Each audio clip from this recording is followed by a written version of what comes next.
नाज़रीन, अवामी न्यूज़ में ख़बरनि जो सिलसिलो जारी है। इन वक़्तु असीं तव्हांखे खिपरो मां ख़बर ॾींदा हलूं त ताज़ो आयल बरसात ॿोॾ खां पोइ कंछारी जे ज़मींदार शाइर असलामुद्दीन शर पारां पंहिंजी शाइरी में पंहिंजो दास्तान पेश कयो आहे। वण जे सड़ी आहे न कणक थींदी हुई, वरी जे बनीअ ते घुमरो ॾिनी त कणक वारो असलो ख़तमु थी वियो, उते बीह पियो शहर ठाही। कर्ज़ ने अची कंध जलियो आहे, तिन खे ई मुंहुं पाणी ॾसियो आहे।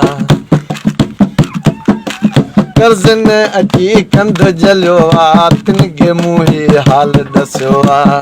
पोइ छा ॾिनी शर, उन्हनि तोबा कई अलाही कणक बि मूंखां वई, अलाह उन्हनि तोबा कई अलाही कणक बि मूंखां वई।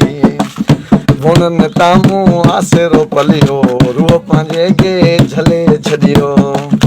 मुंहिंजा नेण रोवन था ॿई, अलाही कणक बि मूंखां वई। मुंहिंजा नेण रोवन था ॿई, अलाही कणक बि मूंखां वई। वरी वञी भाणा वेठो हिसाब कराई, जंहिं ककड़ा बकड़ा खई सभु जो हिसाब किताब पुछां केतिरे क़दुरु ते आहे। हैदर खां मूं हिसाब करायो, बिलो बिल्कुलु सही आयो। हैदर खां मूं हिसाब करायो, बिलो बिल्कुलु सही आयो। चकटा ॾेई किकड़नि जा ऐं चबोरियूं ॾेई टेवी टेवी जूं, चमी तो नाए टेट कयो। आख़िर यूरिया थई अदाही कणक बि मूंखां वई,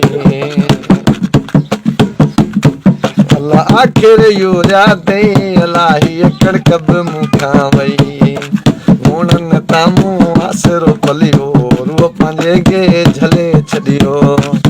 मुंहिंजा नेण रोवन था ॿई, अलाही कणक बि मूंखां वई। मुंहिंजा नेण रोवन था ॿई, अलाही कणक बि मूंखां वई।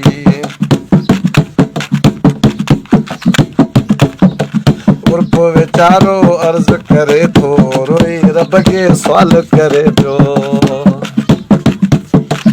उर्फ वीचारो अर्ज़ करे पियो, रोई रब खे सुवाल करे थो। मुंहिंजा यारहं बचड़ा अथई, अलाही कणक बि मूंखां वई। मुंहिंजा यारहं बचड़ा अथई, अलाही कणक बि मूंखां वई।